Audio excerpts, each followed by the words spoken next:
Hello, friends. The National Library of Ayurveda Medicine is pleased to present a new episode on Ayurveda. The present release is part of a video lecture series prepared for the education of Ayurveda literature in accordance with the academic curriculum of Ayurveda studies in India. My name is Dr. Sumit Kesarkar, and I will be your host throughout this video on the concept of Agni, which discusses about various forms of metabolic fires in human body. In Brahma Sutra, Agni is depicted as a sign of life in the body. Acharya Yasaka has given the etymology of the term Agni, which is as follows. A represented by the alphabet A denotes root, which means to go. G represented by the alphabet G denotes the root Anja, which means to glitter, or root Daha, which means to burn, and Ni means to carry. Shankaracharya illustrates that Agni carries everything in it. It moves everywhere and metamorphoses substances, burns, assimilates, transforms, and glitters. Agni is the first word of first hymn of Rig Veda, the oldest surviving treatise. Western scholars of Indology say it to be derived from the Proto-Indo-European root, similar to the Latin root ignis, which means fire.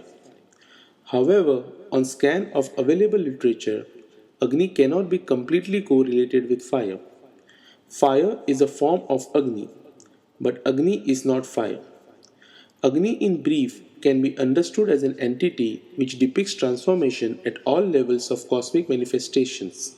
As seed transforms into crop, child grows to a man, as food transforms into blood, as thoughts transform into words, so at every understood level of transformation, Agni can be interpreted. Through its multitude forms, it is predominantly related with fire. This high importance is evident from Rig Veda, where there are more hymns to Agni than any other gods. Agni in the Vedas is represented in the pictorial form as having two faces, seven arms, three legs, and riding a ram. It is also described that Agni has dark eyes and three bodies. The omnipresence of Agni is described through the Puranas in all manifestations. It is described as sage among all divinest of sages, immortal with its abode among mortals, director, protector, and accomplisher of all ceremonies, messenger between heaven and earth, without oblation to which gods experience no satisfaction. It is only communication between gods and mortals, and immediately acquainted with all forms of worship. Agni is also found at crematorium, where it assumes form of Kravyat, a flesh-eating demon. Agni himself is a Kravyat, and as such takes an entirely different character. He is then represented under a form as hideous as the beings he, in common with the other gods, is called upon to devour. The origin of Agni has many legends. He is said to be a son of Deus and Prithvi. He is described as a son of Angiras, the king of Pitris, or fathers of mankind, and the authorship of several hymns is ascribed to him. He is called the son of Brahma and is then named Abhimani. He is reckoned among the children of Kashyap and Aditi, and hence one of the Adityas. At the command of Bhrigu, he was first brought down to earth for humans by a wind god. He is considered the Lokpal or controller of southeast quarter of earth. In Shabda Kalpadruma, 61 synonyms of Agni have been compiled. These synonyms help in explaining the nature and functions of Agni. Agni has many names, those more generally known as Vanni, Dhananjaya, Jivalna, Dhumaketu, Saptajiva. According to Maharishi Yasaka, Agni is praised in his three forms in the Vedas: Uttama or Avaniya Agni, the heavenly Agni which appears as Surya or the sun; Madhyama or Dakshina Agni, the intermediate one, atmospheric Agni, appears as lightning or thunderbolt; Parthiva, the one situated on this earth. This is again divided as Vedic Agni. This fire is kindled for Vedic rituals or sacrificial fire. Grahapatya Agni, the earthly Agni, appears at worship for cooking and digests the food inside the body of living beings. Agni is perceived as one of the Pancha Mahabhuta. In brief, it's one of the five elements, along with other four elements of Akash, Vayu, Apaha, and Prithvi. This Agni element is responsible for transformation and is perceived as heat in form of fire. Agni element is described as Ushna, Ruksha, Tikshna, Vishad, and Sukshma. All Mahabhutas are derived from the previous one and carry their properties. Understanding Agni's properties, in sequence it is formed after Akash Vayu and before Apaha and Prithvi. In Bhagavad Gita, Lord Krishna says, I am the fire of digestion in the bodies of all living entities, and I, with the help of prana and apana, digest the four kinds of food, that is bhaksha, bhojya, leha, and chushya.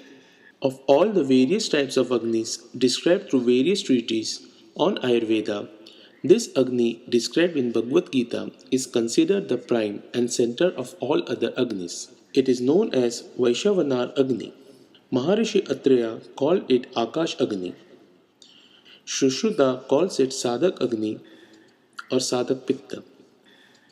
Charak calls it Kaya Agni, where Kaya means body. Chakrapani Datta depicts that the treatment of the human body of Kaya is nothing but the treatment of this Kaya Agni. We come across a definitive reference of Agni in Ayurveda text as Rupantarena Agni, which depicts that Agni is perceived through transformation. In human body, Agni transforms outside elements in a form recognizable and accepted by the body, which means Agni transforms incompatible entities into compatible ones as identified by the body. Agni is innumerable because of its presence in each and every entity of the human body. However, various treatises on Ayurveda have tried to enumerate these Agnis as a finite group. Charak has mentioned about 13 Agnis, 1 Jathar Agni, 5 Bhuta Agni, and 7 Dhatva Agni.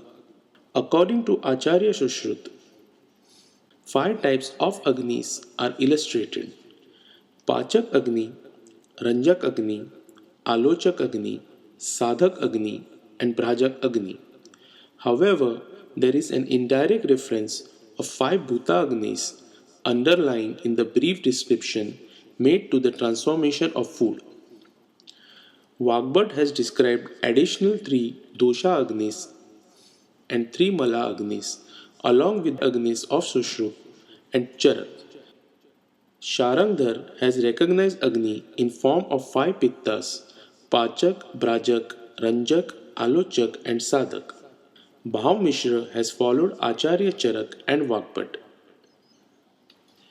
The different types of Agnis mentioned through various treatises can be logically narrowed down to the 13 Agnis mentioned by Charak and 5 Agnis mentioned by Sushrut.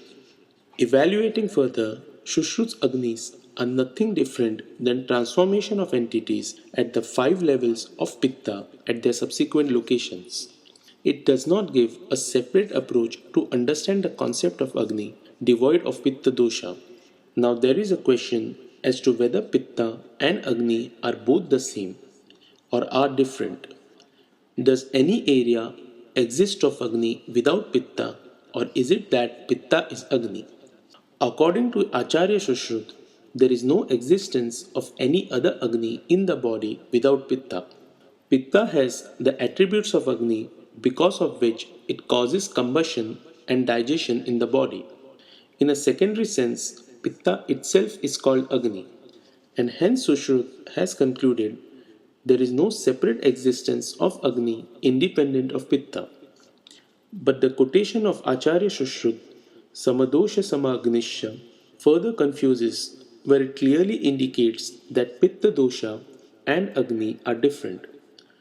Dalhan, the commentator on Sushrut, has made efforts through Pratyaksha or direct observation, Anuman or inference, and Agama or authoritative scriptures to justify the conclusion drawn by Sushrut that Agni is the same as Pitta.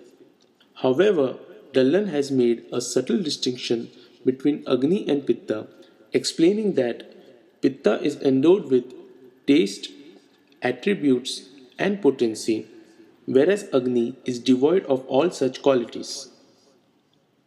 There are certain other views which consider Agni as a subordinate of Pitta, though not distinct from it, which adds to further confusion.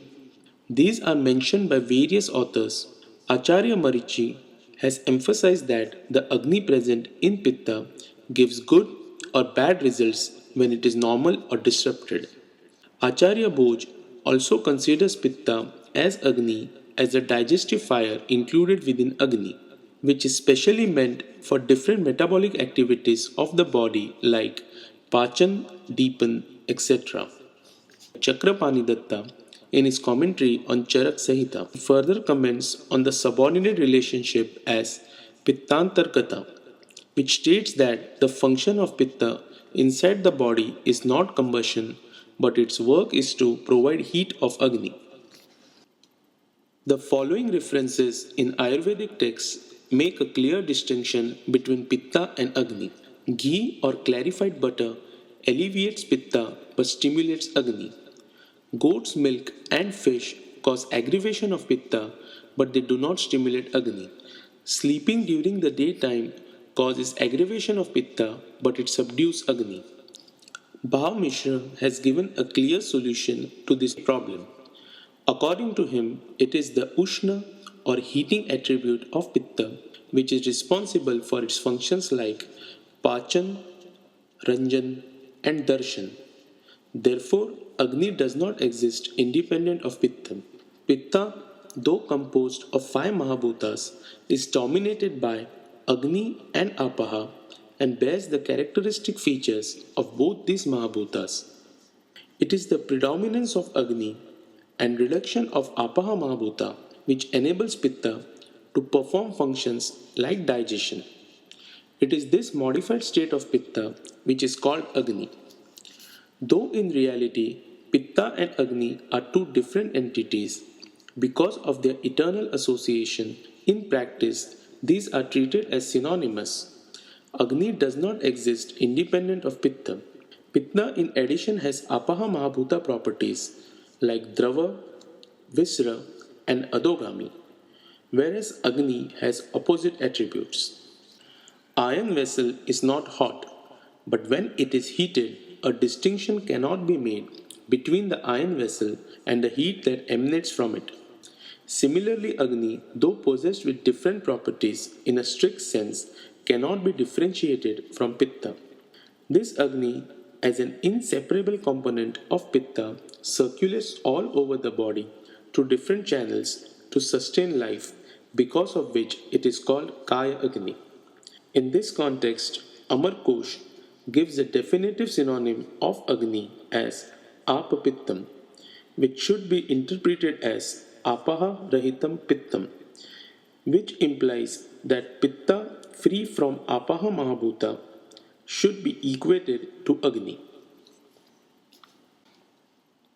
Inferring from the above discussions from various types of Agnis and its correlation with Pitta, the 13 Agnis described by Charak can be accepted as all encompassing.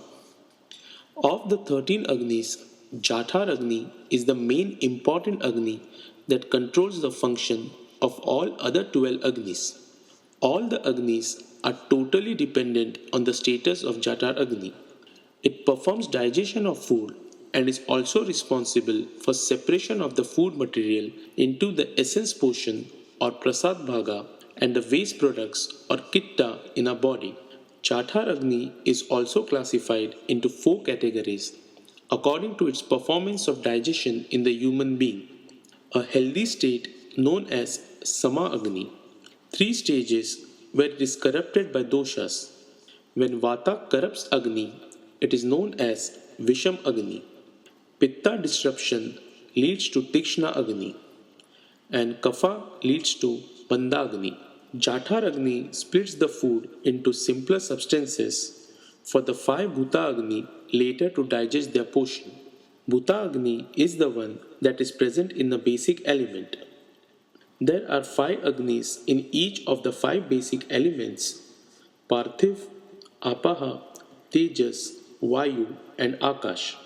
Acharya Charak has mentioned that the five Bhuta Agni digest their own part of the element present in the food materials.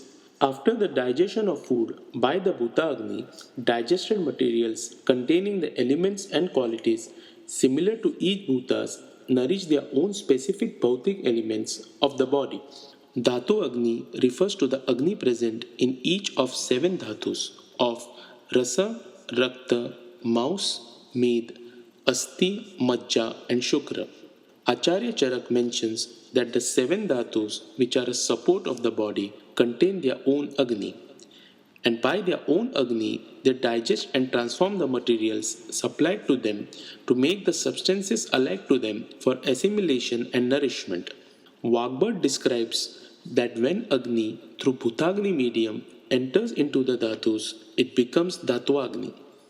Any discrepancy at any levels of these Agni is understood by various symptoms which are detailed through various treatises and their treatments are done accordingly. It may not be incorrect to state that the entire aim of Ayurveda is to keep this Agni healthy all the time. The treatment of Agni is understood through the concept of Agni Mandya, which would be covered in another video. I hope this video was informative and made the subject clear. Comments and feedback are highly appreciated, and you can leave them by visiting the National Library's website at www.nlam.in or likewise by writing to me at vdsumit@gmail.com. Thank you for watching.